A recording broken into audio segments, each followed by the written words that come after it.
gələcəkdə. Amma mənim üçün bugün ən böyük titul müharibə veteranı olmağımdır, müharibədə iştirakımdır. Titul deyərkən nə demək istəyirəm? Bunu mən vətəndaşlıq borcu kimi içimdən gəlib eləmişəm. Əlbəttə bu şöhrət üçün də demirəm, özüm üçün xalq qazanmaq üçün də demirəm belə. Amma nə yaxşı ki, mən bu cür hərəkət eləmişəm. Yəni bir də müharibə olsun demirəm. Amma onsuz da qələbə çalmaq üçün biz müharibəyə gedəcəyik. O zaman mən də əskərlərimizlə yan-yana olacağım təbii ki. Ən azından onlara ruh yüksəkliyi vermək üçün.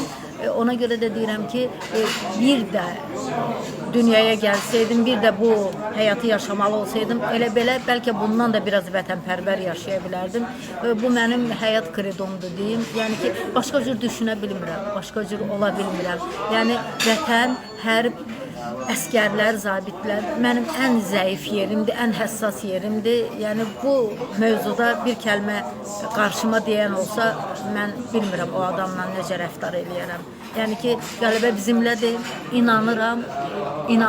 Yəni bunu yalandan pafos xatirinə demirəm, jurnalistik, romantikası deyə demirəm. Amma bilirəm ki, tezliklə, əlbəttə sülhlə mümkün olmayacaq. Müharibə ilə biz o torpaqlarımızı geri götürəcək və qorxaq erməniləri yerində otuzduracaq. Onlar çox qorxaqdırlar. Bunu döyüşçülərimiz də bilir, biz də bilirik.